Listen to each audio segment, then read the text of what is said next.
Hello and welcome to another episode of the Guards Podcast. I'm Nathan Rivard, hosting today's episode. Joining us in the studio is Major Chad Gion, who is the State Support Chaplain for the North Dakota National Guard. How's it going today, sir? Very good. Great to be with you. No, absolutely. Thank you for coming out and doing this episode with us. So, as a chaplain, you don't just get there. It's definitely a road to get there. So, initially, though, what made you want to become a Catholic chaplain in the Army? Yeah, that's a great question. It starts with my family. I grew up in a small town in southwestern North Dakota, Regent, North Dakota. Graduated with 8 kids in my class, so very small school. The parish that we went to, so my faith was a priority for my parents, so it was a priority for us kids. And at a certain point, I understood that I needed to take, either I was going to live it myself or it was going to just be my parents' thing, and then when I left home, it wasn't going to be anything that had anything to do with me anymore. And so as I started college, I made some choices to make sure that faith remained a part of my life. And then as time passed, I came to the understanding that I needed to take a look at seminary as a Catholic priest. And so that process unfolded. And eventually was ordained a Catholic priest in 2002. And it wasn't until 2013 that I finally was able to get into the National Guard as a chaplain. I had been thinking about it for years and years before that. Now, before I was ordained a priest, I hadn't thought about it at all.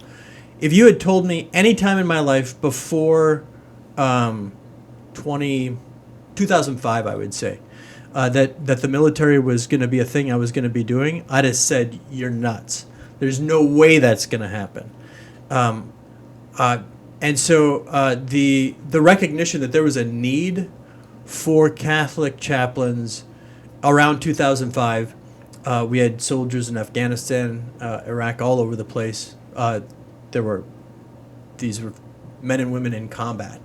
Their lives were on the line, and I felt like they needed to have a Catholic priest saying Mass, hearing confessions, providing the sacraments to them for those Catholic soldiers. There should be a priest there for them. And so I went to the bishop and asked if it would be possible. He said, at the time we had 2 full-time priests already, active duty, and he said, I just can't afford another priest to do that. So it was almost a decade later that the next bishop said, yes, this is a thing you could do. And I thought, well, I can still do push-ups, so I guess let's do this thing.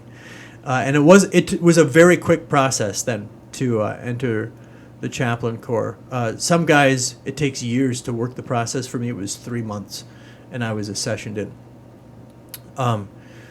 But it really had to do with recognizing that there was a need and that I had the capacity to meet the need, and so I should do this.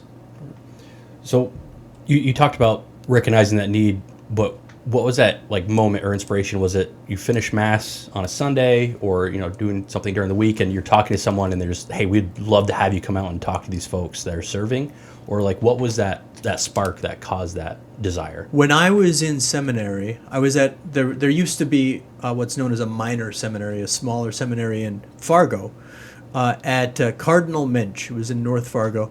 And there was a priest there by the name of Brian Donahue, Monsignor Brian Donahue. He was the rector of the seminary, and he was also in the North Dakota National Guard as an Army chaplain.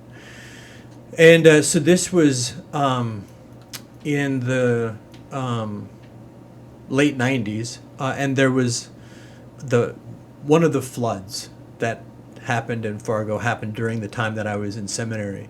And so I was watching the National Guard do its thing in terms of flood protection, protecting property, protecting people, assisting in the dikes, all this sort of stuff. And Chaplain Donahue functioning as a chaplain in uniform, running around the seminary because he was doing both jobs. And I thought, that's interesting. I think I could do that. Do I want to do that? I'm not sure, but I think I could do that. And so when the need became clearer years later, I had already seen an example of what right looks like, such that taking a risk didn't feel like that much of a risk. Yeah, so definitely like having someone give guidance of like, hey, Yep. this is possible. That's It's right. something I can do. And you said already your journey was extremely quick once you made the decision. So what does that journey look like for an Army chaplain when they assess into the chaplain corps? Yeah, the key is having the education in place. So ideally, if you're going to accession in, you need to already have that education taken care of, and then commission, and then enter the chaplain corps. For some, so like we have a young man right now who's he was a E5 and just was commissioned as a first lieutenant, and he's a chaplain candidate. So he's in the pipeline to become a chaplain, but he doesn't have the education. So he commissions as an officer. He functions as a chaplain candidate in a unit. He's in a mentorship. He's receiving mentorship from other chaplains, and eventually, when he gets his education taken care of and checks all those boxes, then he'll accession as a chaplain. For me, I had already been a priest for 10 years, so the experience thing wasn't a question. I had the education. It was just a matter of the military reviewing all of that, the recruiters reviewing all that, making sure all the boxes were checked, and then having me come in. And then what is that education requirement? Is it essentially like a master's or a graduate level degree, but in Yeah. seminary or religious studies? It's a master's in divinity, so it's a 2-year degree, minimally beyond an undergrad degree. For Catholic priests, it's more than that because our training involves more than just the education piece, and so it ends up being 4 years, 8 years total if one goes straight through. And then we talk about it, so heavily involved in the religious side as well, before you started in the National Guard. Mm-hmm. But how has your personal faith evolved over the years since you've been in the military, because you've been doing it for a while now? And how does that influence the work you do as a chaplain? Yeah, that's also a great question. I think there's two ways of approaching it. One would be regarding a deep respect, an ever-growing respect for the reality of free will. So this would be a theological perspective. The belief that God has given us the ability to make choices. And that if God has given us that freedom, then the choices that people make using that God-given gift need to be respected, even if I don't agree with them. And so to come into the military as a Catholic chaplain, for me means recognizing that all of these people with whom I share many values, but not all, have their own lives and their own way of approaching things. And if I'm going to be of greatest service to them, I need to meet them where they are, not where I think they ought to be, or anything like that. And even just saying that, like where I think they ought to be, even that notion doesn't hold much sway in my mind anymore. If it ever really did, God is where we are, and my job is to help a soldier where they are continue to move forward, and trusting that God's the one who's making things happen, and I'm a facilitator of that. And my job is to provide support to this soldier where they are right now in their life. So with that, like I think we can move right into the chaplain role. For people that aren't exactly familiar with what it is, I think most people are, but what is the primary role of a chaplain, and what do you do specifically for like the North Dakota National Guard? And is there any difference between a chaplain in the North Dakota National Guard versus in another branch like the Air Force or the Marine Corps or the Navy, or is it pretty similar? It would be very similar. The primary responsibility of a chaplain is to provide religious support to soldiers. One of our key freedoms as Americans is religious liberty. And so as the chaplain, the role of the chaplain in the military has evolved over the years from being, a religious advocate for a specific denomination. It's grown into being something more like an advocate for the rights of soldiers to express their religious beliefs according to their perspective, their purview. And so every soldier in every unit has the right to express their religious beliefs as their conscience dictates. And so I'm a Catholic priest. If somebody comes to me who's not Catholic and says, I would like to do X, Y, or Z as an expression of my religious belief, it's my responsibility to help facilitate making that happen, even if it's not a religion that I have any interest in whatsoever, because it's not about me. It's about them and their religious needs.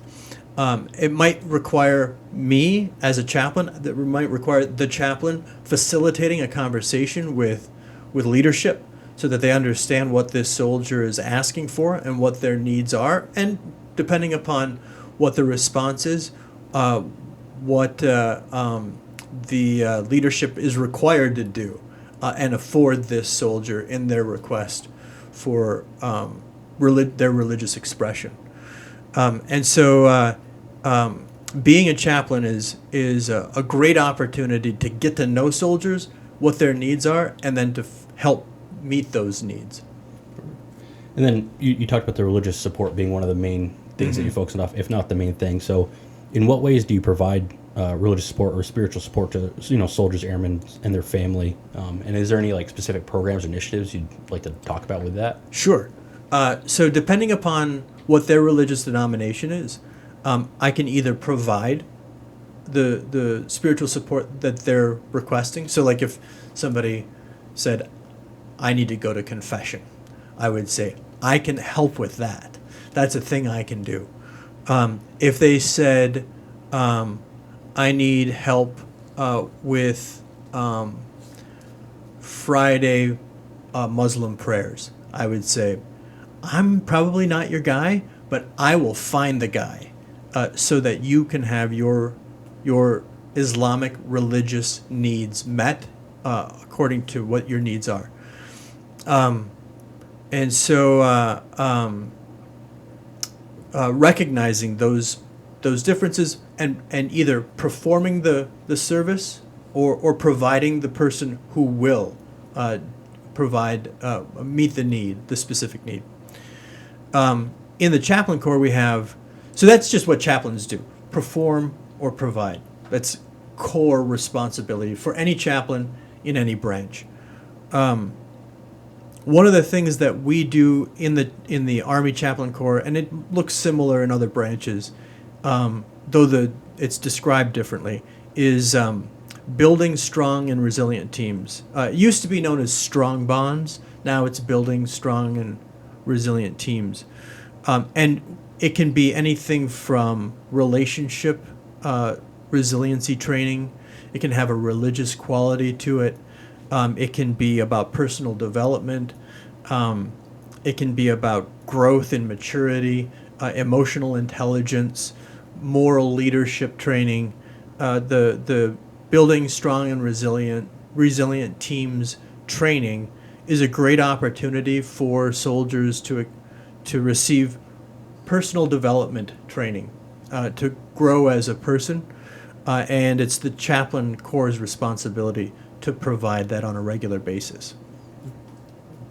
And then, as you talk about the transferring of programs, how do you foster a sense of community and camaraderie with service members to have them come and join you and receive that training, receive that? How do you just really get people to engage? Yeah, that's where being present and engaging in the same training that everyone else is engaged in is absolutely necessary. Rank doesn't matter much in the chaplain corps. What matters is moral authority, moral credibility. So, I remember starting out.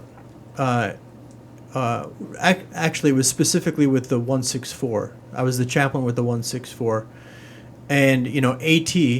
I'm out crawling in the dirt with E3s and E4s, and they're like, "Sir, what are you doing?" Like, well, you're here, so why wouldn't I be here, right? What was I doing? Nothing particularly impressive. I wasn't doing anything special. I was just doing the same training that everyone else was doing. But in doing that, the especially those soldiers who newly enlisted, just starting their military career, felt like the chaplain cared about what they were doing and what was going on in their lives, what their responsibilities in the military looked like. And so there was a respect that developed through that, through my willingness to not do anything crazy, just do my job, and be with soldiers in the training that they need to go through. So when that credibility gets built up, then there's an openness when the chaplain says, "I'm doing a thing." There's an openness on the part of soldiers to say, "All right, well, let's see what this thing is." Otherwise, they don't know who I am, and there's no reason to be particularly interested in what I've got going on.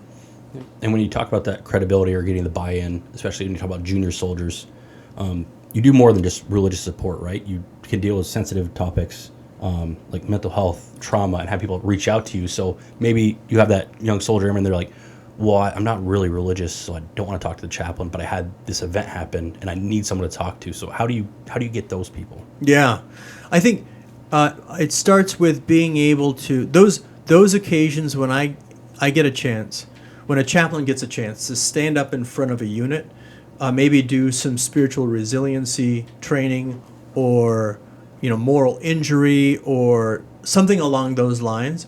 If a chaplain can demonstrate that he or she has the ability to address the challenges that soldiers face using both religious and non-religious language, it opens the door to the possibility of non-religious soldiers saying, "This chaplain has something to offer me, even if I'm not religious." And so there has to be a demonstration on the chaplain's part that the soldier being religious isn't a precondition for the chaplain being able to provide support to them. And a soldier can only come to know that through those kinds of opportunities, and a chaplain has to take advantage of those opportunities when they're presented. And then something else is the confidentiality of a chaplain. Right. Yeah. So I think this is actually the most important thing that we can offer a unit, and I think for commanders, for command teams, to take advantage of this specific thing. So there's chaplains, and generally, under most circumstances, religious affairs specialists have absolute total confidentiality. When a soldier requests confidential communication, it is airtight, legally speaking, where we are not mandatory reporters in that specific context. And so when a soldier is in a bad way, they're struggling, especially if they're concerned about maybe something that they've done or have participated in that's causing them some kind of interior strife. Talking to the chaplain with the knowledge that it's going nowhere and no one can compel the chaplain to divulge the content of that conversation provides a space for a soldier potentially to take all of that intensity that they're experiencing as a result of whatever is going on and to get it out, to diffuse some of that stress, anxiety, whatever it is that they're carrying in their heart, and to begin to start relating to whatever it is they're struggling with in a different way, because that's just how it works when we talk about what we're going through. We don't relate to our own story in the same way when we get it outside of us and are able to see it kind of through the eyes of someone else as we're talking it through. So that by itself may be all that's necessary, and especially if a soldier is struggling perhaps with suicidal ideation, or something along those lines, where they really feel like they're on some kind of cliff. A chaplain can help them walk that back, and the soldier knows it's not going anywhere. This is just between me and this chaplain. That's a huge gift to a command team. It might not seem like it at first, because the idea of a commander not knowing what's going on with every soldier could be a challenging thing too. But in this specific way, it truly is a gift to a unit. There was another piece to that, but I can't remember what I was going to say. No, I think you really hit the nail on the head. Is just, basically talk about the counseling you offered with that. So, but to go a little bit further, is we talked about counseling, religious support. What are some common myths about chaplains or the chaplain corps that you could really just put to bed or set the record straight, or is there really any, or do people kind of just get it? Yeah, so I think that the myths, like an example of a myth, kind of, is that you have to be religious to talk to a chaplain, or that a chaplain is going to bring religion into every conversation. That if you want to pray, go to the chaplain. If you don't want to pray, then don't go to the chaplain. I think that chaplains and the way that we are trained in this time, largely, that's just not true. That a person has to be religious, or that they should be concerned about being proselytized or something like that. Does that mean that every chaplain is going to operate always in the best way, always meeting every soldier right where they are? No, because chaplains are a bunch of human beings too, and sometimes we need to be corrected as well. But on the whole, a person does not need to be concerned about being non-religious when they go to visit the chaplain. If that becomes a part of the conversation, a soldier should feel very free to say, I'm not particularly religious. I just wanted your thoughts. I just wanted to talk about this. And the chaplain should know very well to then move away from that and let it rest. The soldier does not need to have religion in any way imposed upon them. So another thing that I think is worth noting is that soldiers, chaplains, because they are regular human beings, will always benefit from direction from the command team. I think of leaders who have expressed concern at times in the past about things that they were seeing perhaps with their chaplain in their unit. And they asked me what to do. And I said, well, what would you do with any other officer in your unit? Well, I would do this. Well, then go ahead and do that. That's okay. We are officers in the United States Army, and we need to always conduct ourselves accordingly. There's going to be certain ways in which we operate that are going to be different because it's the nature of the chaplaincy. But at the same time, a chaplain should always expect that that we're going to get feedback from our leadership, correction when necessary, and that we need to be able to receive that with gratitude. I've often found that leadership in the Guard will think about chaplains in the way they might think about their pastor in their home church, and there's certainly some similarities there, but then there are also things that are vastly different, and recognizing that matters. Yeah, I think when you talked about you're still an officer in the military, go back to deployment, being on a staff, and the third person to talk in essentially all of our commander update briefs in our staff huddles that we would do would be the commander, the command sergeant major, and then the chaplain. Right off the bat. Yeah.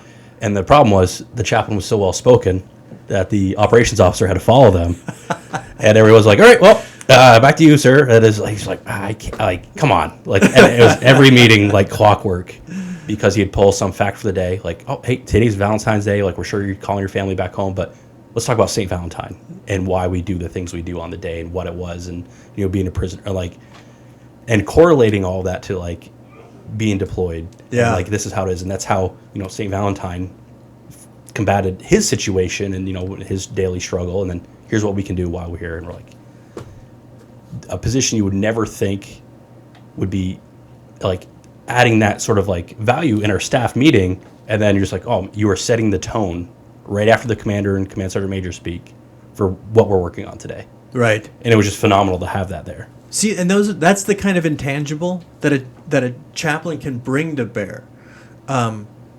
When he or she is engaged and paying attention and looking for those opportunities, a good chaplain is phenomenal. Or when a chaplain is good, they're great, and when they're bad, they're the worst, because they have the capacity to either make everything a little bit better or everything a little bit worse. I won't go into it, but I think of Chaplain Emil Kapan. He was a Korean War chaplain who was killed in a POW camp in North Korea. And the impact, again, without going into details, the impact that he had on that POW camp and how that POW camp became something radically different than all the other POW camps, such that when POWs would come in from other camps, they'd be like, what is going on here? Like, you guys are sharing your scrounged up food. Everywhere else I've been, everybody is hoarding. And they would say, it's Kapan. It's the chaplain. And at that point, he'd already been dead for over a year. And so, like I said, when a chaplain is good, they're great. And when they're bad, they're the worst. They can build things up or be very demoralizing. And so we have to recognize that and carry that responsibility with great respect and appreciation. So we talk about that historical and very big event, the chaplain there, but do you have any memorable experience or story from your own service as a chaplain that really sticks out to you of where it was that value added? Yeah. I think specifically of circumstances where something traumatic is happening.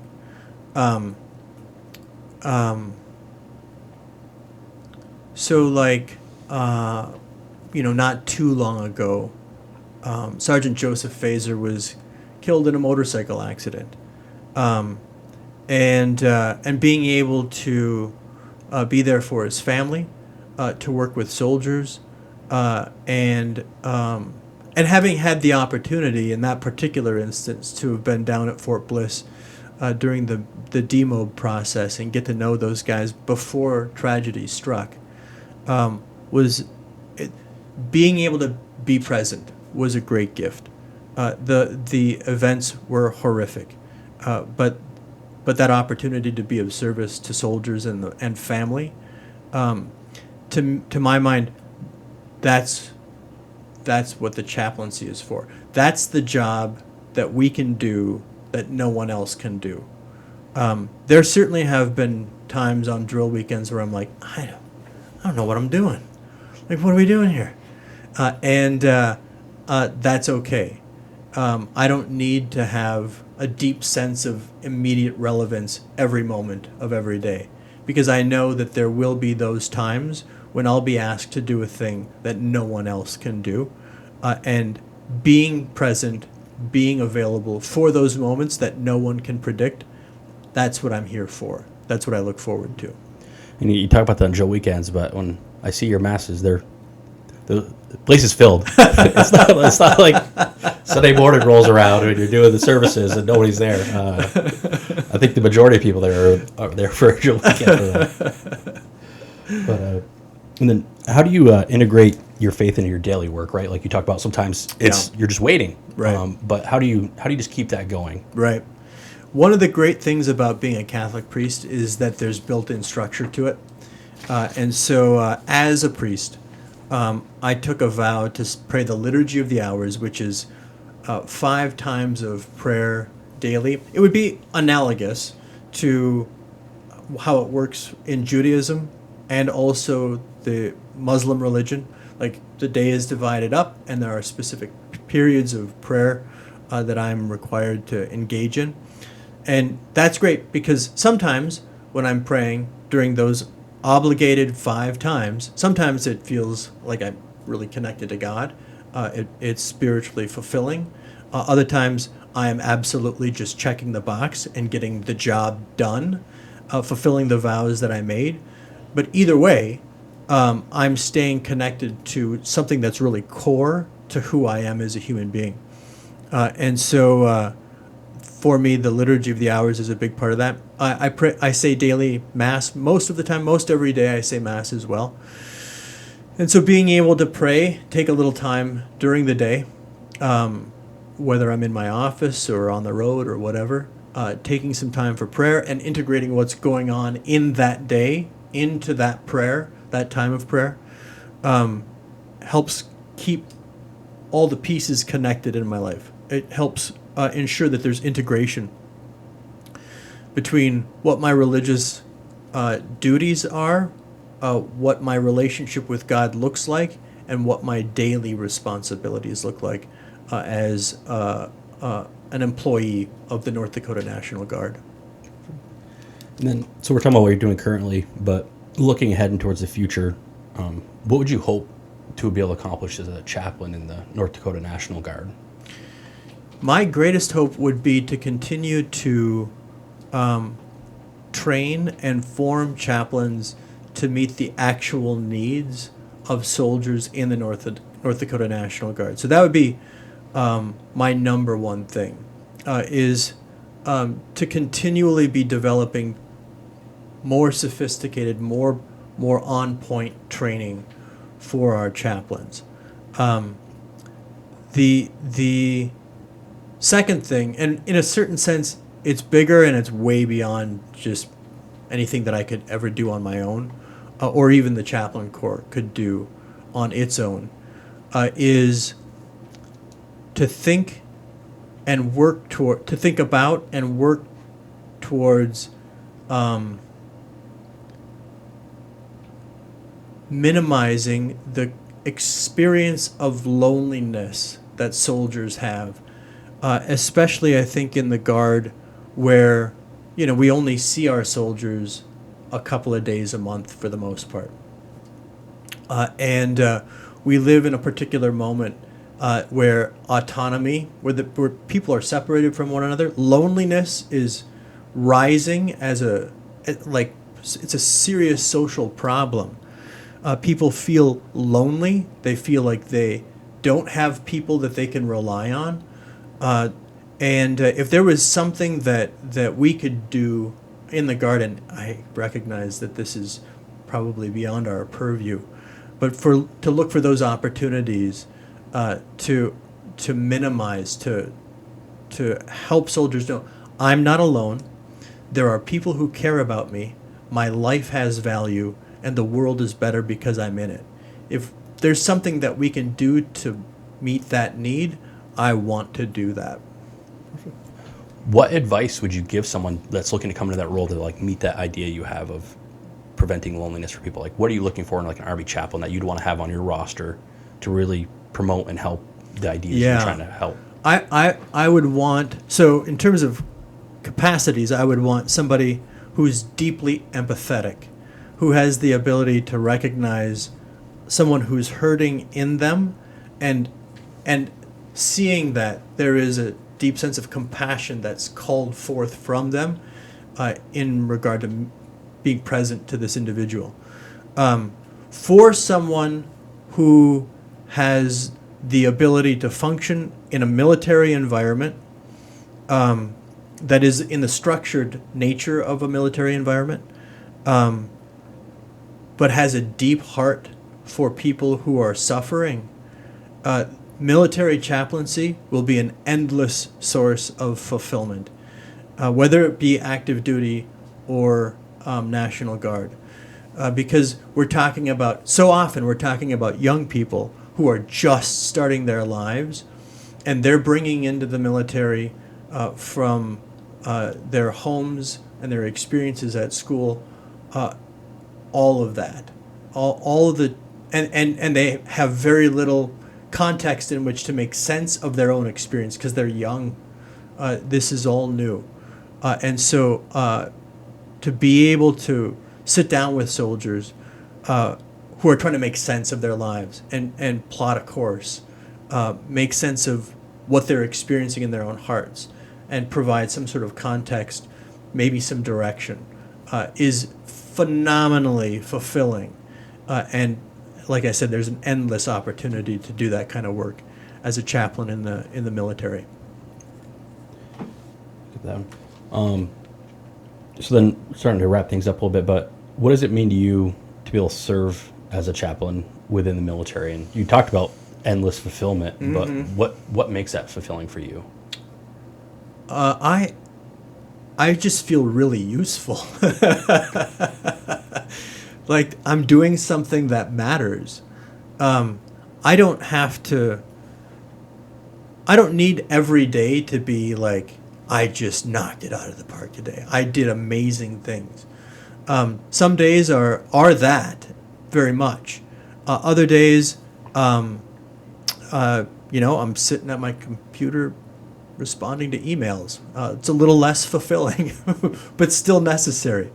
But those opportunities, it's like I was saying before, the idea of like, you never know when I'm going to need to do the one thing that only I can do, but I know that when that time comes, I'm ready. And that being able to provide that thing is going to be a source of great satisfaction to me, even as it means that there's somebody who's suffering. But being able to be present for them, I'm grateful that I can do that because somebody does need to be there, and I can do that. And then, is there any final message or thought you'd really like people out there just to know, either about faith, service, the role of the chaplain, what you'd want them to take away if they ever come talk to you, or why they should reach out to yourself or your office? Yeah, I think that the one thing that I would want everyone to know is that the Chaplain Corps exists to serve you where you are.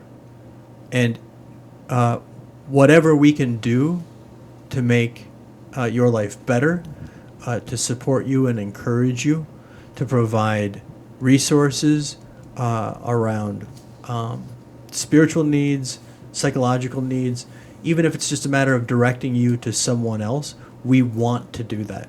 You are never a burden when you come to the Chaplain Corps asking for support. That's what we exist to do. It's where we find our fulfillment and meaning is in being able to serve. So call on us. Perfect. And if somebody did want to reach out to you, what would be the best way for them to get a hold of your office? So I carry a duty phone. My cell number is 701-425-4673, 701-425-4673. You can always reach out to me.